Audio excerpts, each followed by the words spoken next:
The quiet is returning. But this time, it's not whispering about survival. It's questioning whether survival was ever the point. You're tuned into Epic Explanation, where endings don't fade, they evolve.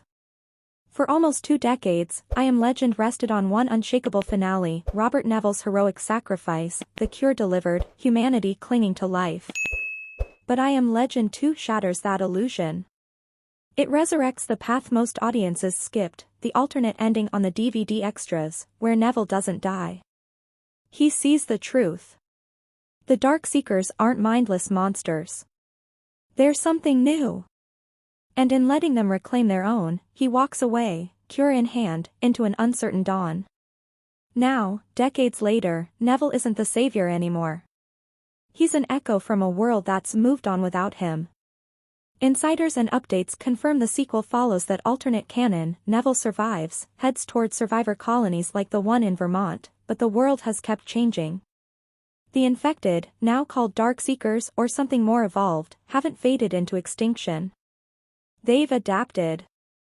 Whispers from development tease a chilling progression: less feral rage, more structure. Packs that communicate. Territories they defend.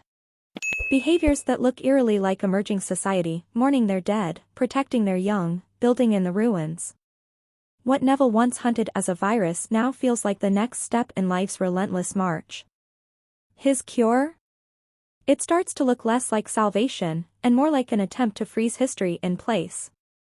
Enter the new force, Michael B. Jordan as the head of a thriving settlement in Connecticut. A leader born after the fall, who never breathed the old world's air. To him, the overgrown cities aren't graves, they're foundations. Steel twisted by vines, skyscrapers claimed by forests, roots cracking concrete like rebirth. Where Neville clings to memories of what was, this new generation sees continuity, not collapse. The clash isn't just guns and shadows. It's ideological. Neville fights to reclaim humanity's throne. The settlement asks, why assume the throne was ever ours alone? When the infected shows signs of sentience, emotion, even civilization in its raw form, who gets to define human? When does fighting for the past become the real monster? Early concepts paint a quieter apocalypse, not endless explosions, but heavy silence. Sunlit ruins reclaimed by green. Tension that simmers and stares across battle lines. Fewer screams, more questions pressing in like fog. And then there's the rumored spark that could ignite everything: a child caught between worlds. Not fully the old human, not entirely the evolved infected. A living bridge, proof that the virus didn't just destroy, it blended. If this hybrid exists, Neville's cure didn't end the story. It redirected evolution itself.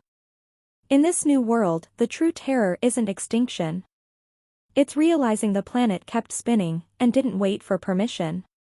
The legend survives long enough to become obsolete. The future stares back at the past and says, we don't need your cure. We need your acceptance.